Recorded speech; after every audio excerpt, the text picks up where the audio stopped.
In a competitive business environment that Uganda has become, it's only the innovative business ideas that are able to stay in business sustainably.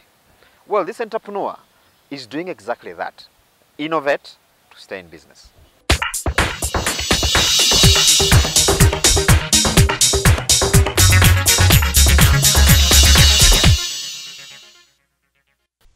Uganda is gifted with entrepreneurs with rich business ideas, and it's these ideas that they optimize to circumvent the current mix-up of unemployment. Kisitu, a bachelor degree holder who earns a living from the eco toilets he makes. Hello, my name is Arthur Conrad Kisitu. I'm a decorative artist, but I also do functional art, a bit of sculpture work. I work with all mediums, so it depends on what I'm building, but I keep switching from one medium to another. Assuming you're a normal human being, I would want to think that a toilet is one of those places you access every day. And I think if you have a toilet that is convenient and comfortable for you within your space, it contributes very much to your health and well-being, okay? So when I called it the Ndava Eco Toilet, I called it Ndava to mean to see, to perceive. You can see it beyond its basic function, because it's also a form of art, it's a form of expression, the art in the toilet, and also that it's contributing to the art of living. So I would love that people can also adopt this toilet. I would be very happy to customize it and make it suit your taste, because I can change the colors, I can change the theme, I can illustrate and draw your logo on it, depending on what you want. I can personalize it to suit your individual requirements.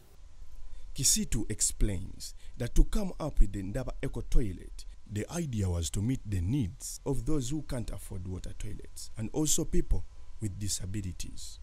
The Eco Toilet was just an idea that came out of the need for me to meet some of the basic requirements for the people that I work with in Katanga slum. I observed that because Katanga is a wetland, some people are having a challenge to dig a latrine because the water table was not enabling that.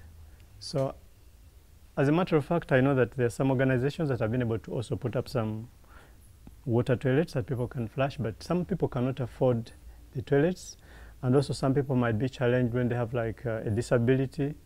So this eco toilet was meant for the people who are disadvantaged in a place which is already remote and not developed because of the poor sanitation in the area.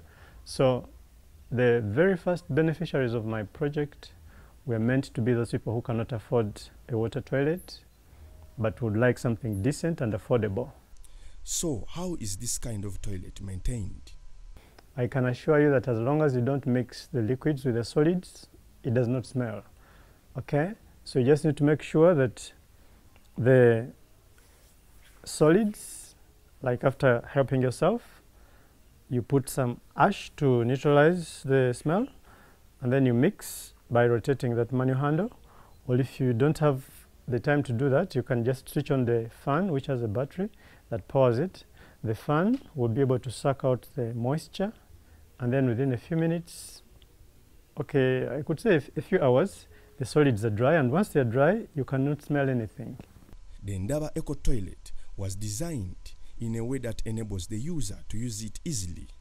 You can call it a mobile toilet because I put some wheels on there so it's able to move, and then I was having in mind that some people might be living in a space where possibly they have access to the space during the day, but at night they sleep somewhere else. So it's the kind of toilet, that you'll be able to move, okay? And if you have like kids who are using it also, it is designed that they're able to push it. It's not that heavy. I think when you remove the other components like the storage, you'll find that the actual toilet itself and the housing around it, I think, is about 30 kilograms. So if it's on wheels and it's moving, then an average child can be able to push that. The products have been useful to the users, and to Kisitu, this is a great achievement. So far, I'm happy that some people have found this toilet useful in as far as it makes their life easier, okay? I'm happy to tell you that at least 3 people have been finding this toilet very handy and timely given their health situation. Kisitu has plans of producing toilets on a large scale, and this would be made easier if someone invests in his idea. I'm interested in exploring the possibility of mass producing if I could get someone who can invest in the idea, because at the moment I'm doing this on a small scale, but I'd be happy to expand and produce this idea on a big scale. I'd love to have these toilets made available for people in the rural areas, for people who are maybe in the refugee camps, even in places other than Katanga. It could also be in just someone's home. It does not necessarily have to be that someone is disadvantaged.